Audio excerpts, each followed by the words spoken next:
ओम शांति। आज है 6 मार्च 2021।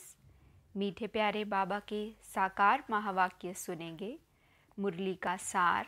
मीठे बच्चे, पुण्य आत्मा बनना है तो एक बाप को याद करो। याद से ही खाद निकलेगी, आत्मा पावन बनेगी। पुण्य आत्मा बनना है तो एक बाप को याद करो। याद से ही खाद निकलेगी, आत्मा पावन बनेगी। प्रश्न है, कौन सी स्मृति रहे तो कभी भी किसी बात में मूंझ नहीं सकते? उत्तर है ड्रामा की। बनी बनाई बन रही, अब कुछ बननी नहीं।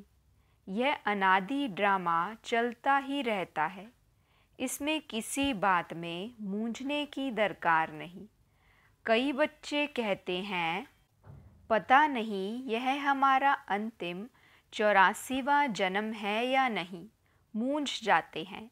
बाबा कहते, मूंझो नहीं, मनुष्य से देवता बनने का पुरुषार्थ करो। ओम शांति। बच्चों को ओम शांति के अर्थ का तो पता है कि मैं आत्मा हूँ और मुझ आत्मा का स्वधर्म है शांति। मैं आत्मा शांत स्वरूप शांति धाम की रहने वाली हूँ। यह लेसन पक्का करते जाओ। यह कौन समझाते हैं? शिव बाबा। याद भी करना है शिव बाबा को। उनको अपना रथ नहीं है, इसलिए उनको बैल दे देते हैं। मंदिर में भी बैल रख दिया है। इसको कहा जाता है पूरा अज्ञान। बाप समझाते हैं बच्चों को अथवा रूहों को। यह है रूहों का बाप शिव। इनके नाम तो बहुत हैं, परंतु बहुत नाम से मूंझ पड़े हैं। वास्तव में इनका नाम है शिव। शिव जयंती भी भारत में मनाई जाती है। वह निराकार बाबा है, आकर पतितों को पावन बनाते हैं। कोई ने भागीरथ, कोई ने नंदीगण कह दिया है। बाप ही बताते हैं कि मैं कौन से भाग्यशाली रथ में आता हूँ। मैं ब्रह्मा के तन में प्रवेश करता हूँ। ब्रह्मा द्वारा भारत को स्वर्ग बनाता हूँ। तुम सब भारतवासी जानते हो, ना कि लक्ष्मी नारायण का राज्य था। तुम सब भारतवासी बच्चे आदि सनातन देवी देवता धर्म वाले थे, स्वर्गवासी थे। 5000 वर्ष पहले जब मैं आया था तो सभी को सतोप्रधान स्वर्ग का मालिक बनाया था। फिर पुनर्जन्म जरूर लेना पड़े। बाप कितना सीधा बताते हैं। अब जयंती मनाते हो। बाबा की पदरामणि हुए अभी 85 वर्ष हुए। फिर साथ साथ ब्रह्मा विष्णु शंकर की भी पदरामणि है। त्रिमूर्ति बाबा की जयंती कोई दिखाते नहीं है। दिखाना ज़रूरी है, क्योंकि बाबा कहते हैं मैं ब्रह्मा द्वारा स्थापना फिर से करता हूँ, ब्राह्मण बनाता जाता हूँ। तो ब्रह्मा और ब्राह्मण वंशियों का भी जन्म हुआ। फिर दिखाता हूँ कि तुम सो विष्णुपुरी के मालिक बनेंगे। बाप की याद से ही तुम्हारी खाद निकलेगी। भल भारत का प्राचीन योग मशहूर है, परंतु वह किसने सिखाया था यह कोई नहीं जानते। खुद कहते हैं, हे बच्चे, तुम अपने बाप को याद करो। वर्षा तुमको मेरे से मिलता है। मैं तुम्हारा बाप हूँ। मैं कल्प कल्प आता हूँ, आकर तुमको मनुष्य से देवता बनाता हूँ। क्योंकि तुम देवी देवता थे, फिर 84 जन्म लेते लेते आकर पतित बने हो। रावण की मत पर चल रहे हो। ईश्वरीय मत से तुम स्वर्ग के मालिक बनते हो। बाप कहते हैं, मैं कल्प पहले भी आया था। जो कुछ पास होता है वह कल्प कल्प होता ही रहेगा। बाप फिर भी आकर इनमें प्रवेश करेंगे, इस दादा को छुड़ाएंगे, फिर इन सबकी परवरिश कराएंगे। तुम जानते हो कि हम ही सतयुग में थे। हम भारतवासियों को ही 84 जन्म लेना पड़े। पहले पहले तुम सर्वगुण संपन्न 16 कला संपूर्ण थे, यथा राजा रानी तथा प्रजा नंबरवार। सब तो राजा नहीं बन सकते। तो बाप समझाते हैं, सतयुग में तुम्हारे 8 जन्म, त्रेता में 12 जन्म। ऐसे ही अपने को समझो कि हमने यह पाठ बजाया है। पहले सूर्यवंशी राजधानी में पाठ बजाया, फिर चंद्रवंशी में, फिर नीचे उतरते वाम मार्ग में आए। फिर हमने 63 जन्म लिए। भारतवासियों ने ही पूरे 84 जन्म लिए हैं, और कोई धर्म वाले इतने जन्म नहीं लेते हैं। गुरु नानक को 500 वर्ष हुए, करीब उनके 12-14 जन्म होंगे। यह हिसाब निकाला जाता है। क्रिश्चियन ने 2000 वर्ष में 60 पुनर्जन्म लिए होंगे। वृद्धि होती जाती है, पुनर्जन्म लेते जाते हैं। बुद्धि से यह विचार करो तो हमने ही 84 जन्म भोगे हैं। फिर सतो प्रधान बनना है। जो कुछ पास हुआ ड्रामा, जो ड्रामा बना हुआ है वह फिर रिपीट होगा। बेहद की हिस्ट्री में तुमको ले जाते हैं। तुम पुनर्जन्म लेते आए हो। अब तुमने 84 जन्म पूरे किए हैं। अब फिर बाप ने याद दिलाई कि तुम्हारा घर है शांति धाम। आत्मा का रूप क्या है? बिंदी। वहाँ जैसे बिंदियों का झाड़ है, आत्माओं का भी नंबरवार झाड़ है। नंबरवार नीचे आना होता है। परमात्मा भी बिंदी है। ऐसे नहीं कि इतना बड़ा लिंग है। बाप कहते हैं कि तुम हमारे बच्चे बनते हो तो मैं तुमको स्वर्ग का मालिक बनाता हूँ। पहले तुम हमारे बने, फिर मैं तुमको पढ़ाता हूँ। कहते हो बाबा हम तुम्हारे हैं, साथ साथ पढ़ना भी है। हमारे बने और तुम्हारी पढ़ाई शुरू हो गई। बाबा कहते कि यह तुम्हारा अंतिम जन्म है। कमल फूल समान पवित्र बनो। बच्चे वादा करते हैं, बाबा हम आपसे वर्षा लेने लिए कभी पतित नहीं बनेंगे। 63 जन्म तो पतित बने हैं। यह 84 जन्मों की कहानी है। बाबा आकर सहज कर बताते हैं, जैसे लौकिक बाप बताते हैं ना। तो यह है बेहद का बाप। वह आकर रूहों से बच्चे बच्चे कह बात करते हैं। शिवरात्रि भी मनाते हैं ना। यह है आधा कल्प का दिन और आधा कल्प की रात। अभी है रात का अंत और दिन के आदि का संगम। भारत सतयुग था तो दिन था। सतयुग त्रेता को ब्रह्मा का दिन कहा जाता है। तुम ब्राह्मण हो ना। तुम ब्राह्मण जानते हो कि हमारी अब रात्रि है। तमो प्रधान भक्ति है। दर दर धक्के खाते रहते हैं। सबकी पूजा करते रहते हैं। टिवाटे की भी पूजा करते हैं।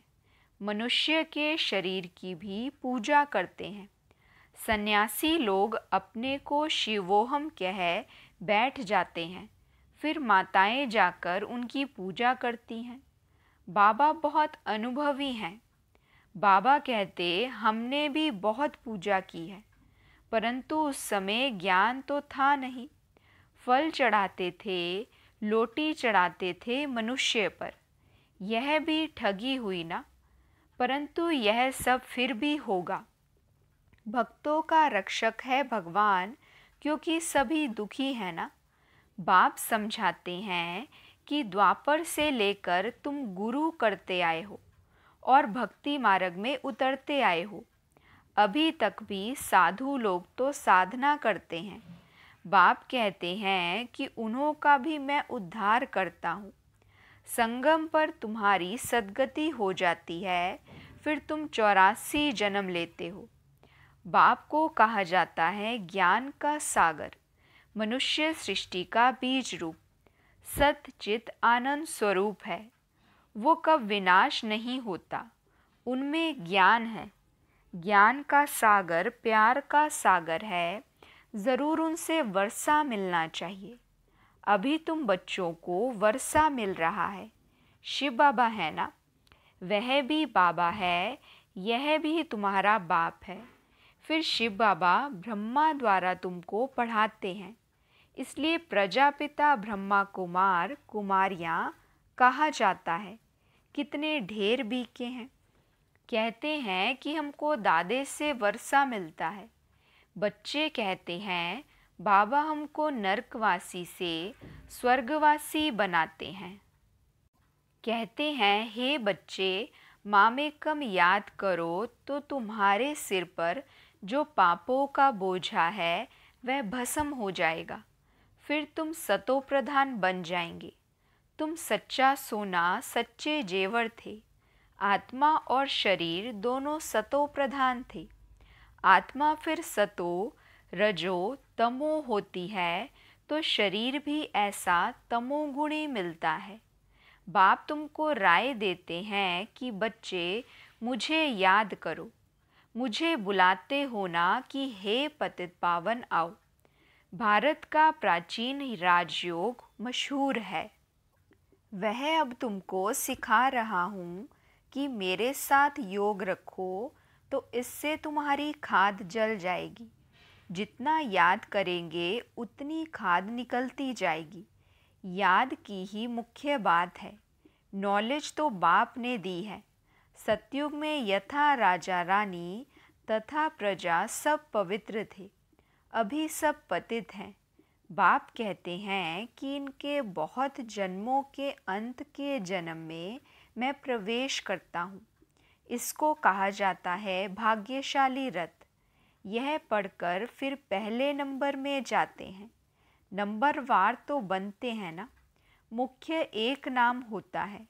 बाप ने बच्चों को 84 जन्मों का राज अच्छी रीति समझाया है। तुम आदि सनातन देवी देवता धर्म के हो, ना कि हिंदू धर्म के। तुम कर्म श्रेष्ठ धर्म श्रेष्ठ थे। फिर रावण के प्रवेश होने से धर्म कर्म भ्रष्ट हो गए हो। अपने को देवी देवता कहलाने में लज्जा आती है, इसलिए हिंदू नाम रख दिया है। वास्तव में आदि सनातन देवी देवता धर्म के थे। तुमने 84 जन्म लिए हैं, फिर पतित बन गए हो। 84 का चक्र भारतवासियों के लिए है। वापस जाना तो सबको है, पहले तुम जाएंगे। जैसे बारात जाती है ना, शिव बाबा को साजन भी कहते हैं। तुम सजनिया इस समय छी तमो प्रधान हो, उनको गुलगुल बनाकर ले जाएंगे। आत्माओं को पावन बनाकर ले जाएंगे। इसको लिबरेटर गाइड कहा गया है। बेहद का बाप ले जाता है। उनका नाम क्या है? शिव बाबा। नाम शरीर पर पड़ता है, परंतु परमात्मा का शिव ही नाम है। ब्रह्मा विष्णु शंकर का तो सूक्ष्म शरीर है। शिव बाबा का तो कोई शरीर है नहीं। उनको शिव बाबा ही कहते हैं। बच्चे कहते हैं हे माता पिता, हम आपके बालक बने हैं। दूसरे तो पुकारते रहते हैं क्योंकि उनको पता नहीं है। अगर सबको पता पड़ जाए तो मालूम नहीं क्या हो जाए। दैवी झाड़ का भी सैपलिंग लगता है। हीरे से कौड़ी बनने में 84 जन्म लगते हैं। फिर नए सिरे से शुरू होगा। वर्ल्ड की हिस्ट्री ज्योग्राफी रिपीट होगी। बाप समझाते हैं कि तुमने पूरे 84 जन्म लिए हैं। 84 लाख तो हो ना सके, यह बड़ी भूल है। 84 लाख जन्म समझने कारण कल्प की आयु लाखों वर्ष कह दी है। यह है बिल्कुल झूठ। भारत अब झूठ खंड है। सचखंड में तुम सदा सुखी थे। इस समय तुम 21 जन्म का वर्षा लेते हो। सारा तुम्हारे पुरुषार्थ पर है। राजधानी में जो चाहो वह पद लो। इसमें जादू आदि की कोई बात नहीं है। हाँ, मनुष्य से देवता ज़रूर बनते हैं। यह तो अच्छा जादू है ना। तुम सेकंड में जान लेते हो कि हम बाबा के बच्चे बने हैं। कल्प कल्प बाबा हमको स्वर्ग का मालिक बनाते हैं। आधा कल्प भटकते आए हो, स्वर्गवासी तो कोई भी हुआ नहीं। बाप आकर तुम बच्चों को लायक बनाते हैं। बरोबर यहाँ महाभारत लड़ाई लगी थी और राजयोग सिखाया था। शिव बाबा कहते हैं कि मैं ही आकर तुमको राजयोग सिखाता हूँ, ना कि क्राइस्ट। अभी तुम्हारा बहुत जन्मों के अंत का जन्म है, मूंझो नहीं, तुम भारतवासी हो। तुम्हारा धर्म बहुत सुख देने वाला है, और धर्मों वाले तो बैकुंठ में आ नहीं सकते। यह भी ड्रामा अनादि चलता रहता है, कब बना यह कह नहीं सकते, इसकी नो एंड। वर्ल्ड की हिस्ट्री ज्योग्राफी रिपीट होती है। यह है संगम युग, छोटा युग। चोटी है ब्राह्मणों की।